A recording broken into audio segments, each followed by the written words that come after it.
We need to talk about Emily from Stardew Valley, because at first she seems like the town's cute crystal girl. She makes clothes, loves gemstones, talks about energy, and absolutely owns incense. But then you look closer. Why is she having magical dreams about the farmer? Why is she casually befriending parrots? Why does she understand everyone's emotional baggage? And why does she act like the universe is sending her push notifications? Emily's not just quirky. Emily might be tapped in. This is the lore of Emily. Emily lives at 2 Willow Lane with her sister Haley, and their dynamic is hilarious because they feel like they were designed in the lab to annoy each other. Haley is like, I need perfect lighting for my photo shoot, and also this town is beneath me.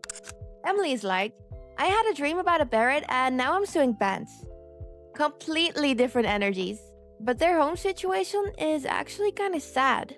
Their parents have been traveling the world, and apparently they've been gone for 2 years.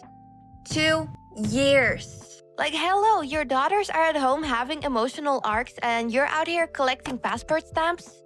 And this explains a lot about both sisters. Haley copes by focusing on beauty, popularity, photography, and wanting something bigger than Pelican Town. Emily copes by turning inward. Dreams, crystals, clothes, animals, energy, meaning. And the universe said, girl, say less. Most nights, Emily works at the Stardew Saloon with Gus. And that job matters more than people realize. Because the saloon is basically the emotional waiting room of Pelican Town. Shane is drinking through his depression. Pam is doing Pam things. Clint is standing in a corner radiating social anxiety. And Emily's just there, watching all of it. She sees who is lonely, who's unhappy, who's pretending they're fine, who keeps coming in because they don't want to sit down alone with their thoughts. Emily is the bartender friend who knows everyone's business, but somehow isn't messy about it. Respect. And at a higher friendship, she even says, working at the saloon lets her hear about people's problems. So her whole be yourself, express your energy, wear the weird outfit thing is not a gimmick. It's her way of helping. Emily sees that Pelican Town is emotionally constipated and says, you know what would fix this? Fabric. And somehow she isn't completely wrong. Now we have to talk about the dream, because this is where Emily goes from cute quirky villager to hold on, is she receiving visions? At 2 Hearts, we walk into Emily's house while she's asleep, and suddenly we are inside her dream. Already insane. Since when are we astral projecting into people's consciousness? And then the dream itself is not normal. It's colorful, floaty, trippy, and Emily is literally meditating in the air like she's unlocked a premium subscription to the spiritual realm. And then the farmer shows up, and Emily is confused. Not in a, why are you in my house kind of way. More like, why are you in my dream dimension? The rainbow lights appear, and Emily basically wakes up like, oh, our destinies are connected. Girl, that is a lot to say to someone who just moved here and gave you an amethyst. But in Stardew Valley, this might actually be real. Because this game is not just a farming sim. There are forest spirits, a wizard, monsters in the mines, a sewer goblin, a witch, magical apples, rebuilding a community center because capitalism ruined the vibes. So when Emily had a dream that spiritually connects her to the farmer, I don't think we can just say, oh, she's being weird. Emily might actually be sensitive to the valley's magic. She's not trained like the wizard, she doesn't have a tower, she's not doing spell work in a dramatic gape. But she feels things. She notices energy. She believes gems have meanings. She listens to dreams. She connects with animals. She sees signs. Emily isn't catching fireballs, but she's absolutely picking up the Wi-Fi from the spirit world. Meanwhile, the rest of Stardew Valley, they're on airplane mode. Then there's her 4-heart event with the parrot. Emily sees parrots flying by her house and casually calls them her friends. Not those birds. Her friends. Very Disney princess, very suspicious, very Emily. Then one of the parrots flies into her window and gets hurt, and Emily immediately helps it. She takes it in, cares for it, and from then on, that parrot lives in her room. I've named him George. I love this because it tells us Emily's kindness is not performative. She's not nice because there's a reward. She sees a hurt animal and decides, you will live with me now. Big cozy game behavior. But it also adds to the bigger pattern. Emily notices things that other people miss. The bird, the farmer, the town's sadness. She pays attention. And that might be her real superpower. At 6 Hearts, Emily invites us into her room to show us her secret hobby. And her secret hobby is dancing. This scene is camp. It is goofy, it is colorful, it's a little awkward. It's exactly what you would expect from a woman who probably owns healing crystals but also works in customer service. And the farmer just stands there like, okay, so this is happening. But the scene is actually sweet because Emily is showing us something private. She's not performing for the town. She's letting the farmer see a part of her that is creative, vulnerable, and maybe a little embarrassing. And that matters because Emily's whole character is about self-expression. She makes clothes, she dances, she decorates her room in rainbow chaos. She believes the outside should reflect the inside. That is also what makes her such an interesting contrast to Haley. Haley is also into beauty, but early Haley cares about how things look to other people. Emily cares about how things feel. For Haley, beauty is image. For Emily, beauty is energy.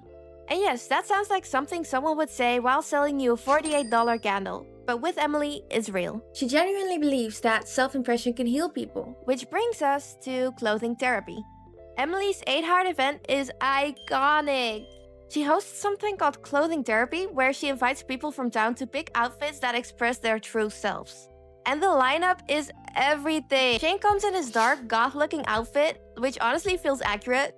Like, yes sir, we see the inner turmoil. Robin comes out in a pretty dress with her hair down and is like, wait, Robin, you've been hiding the surf from us? Mayor Lewis comes out in a cape and a dramatic hat because of course he does. That man has always had theater kid energy buried under small-town bureaucracy. Abigail wears armor, which is probably the least surprising thing ever.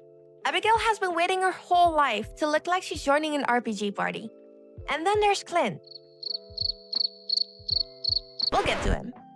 But the point is, Emily gives everyone permission to stop playing their assigned role for 5 minutes. Shane doesn't have to be the grumpy guy at the saloon. Robin doesn't have to just be the hard-working carpenter mom. Lewis doesn't have to be the respectable mayor. Abigail doesn't have to be a normal small-town girl. Emily creates a space where everyone can be themselves. And in Pelican Town, that is kind of revolutionary. Because this town has so much repression. Lewis is hiding his relationship. Shane is hiding his depression. Marnie is hiding her situationship. The wizard is hiding like an entire lore iceberg. And Emily's like, what if we all just put our weird clothes on? She's doing community healing with a clothing rack. And I respect the hustle. Now, unfortunately, we do need to discuss Clint. Because Clint's crush on Emily is one of the most uncomfortable long-running bits in the game. Clint likes Emily. A lot. But instead of telling her in a normal way, he hovers around the saloon giving sad blacksmith energy and hoping the universe will do the work for him. Emily, meanwhile, seems completely unaware.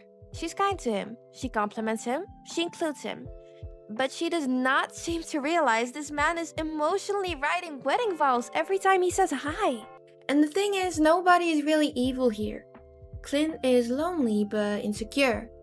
And Emily is nice but oblivious. The farmer is trying to grow parsnips and somehow gets dragged into an emotional love triangle. If you romance Emily, there's even a moment where Clint walks in, realizes something is happening, and leaves hurt. It's so awkward. But this also makes Emily more interesting. Because Emily is intuitive in some ways. She senses energy, understands dreams, and sees people as hidden selves. But she completely misses Clint's feelings. Sometimes people who are spiritually aware are terrible at reading the social situation directly in front of them. Emily can interpret a rainbow dream sequence, but not a man blushing in the corner of a saloon. And you know what? That tracks. Emily has one foot in the saloon and one foot in the, astral plane. Which is why her 10-heart event feels so perfect. She invites the farmer to meet her in the secret woods after 10 p.m. And I'm sorry, but that is such an Emily day. The secret woods is hidden, ancient, magical, and full of slimes. So, of course, Emily chose it. The two of you camp together, a bear shows up, everyone panics, and you end up sharing a sleeping bag. Classic cozy game romance, emotional intimacy, nature, and mild wildlife trauma. But symbolically, it works. Emily's romance is not about fancy dates. It's about trust, nature, destiny, and the feeling like the universe put you in the same place for a reason. Emily doesn't date casually. Emily dates like she had a dream about you 3 weeks ago and now the forest is confirming it. That is her whole character. She takes ordinary life and makes it feel magical. So, is Emily actually magical? Here's my take. I don't think Emily is secretly a witch or the wizard's apprentice. But I do think that she's one of the most spiritually connected people in Pelican Town. She doesn't need formal magic because she's already open to the weirdness of the world. Most villagers see the valley as a normal place with normal problems. But Emily sees patterns. She sees emotional vulnerability. She sees truth. She sees a farmer in a dream and immediately clocks that something is different. Maybe Emily's power is not magic in the traditional sense. Maybe her power is that she pays attention. So the next time you see Emily dancing in a room, rescuing a parrot, or talking about the energy of the gemstone, don't judge her. But what do you think? Is Emily actually connected to the magic of the valley, or is she just Pelican Town's most iconic crystal girl? Tell me in the comments, because I need the tea. And subscribe for more cozy NPC lore, because trust me, this town is not as wholesome as it looks.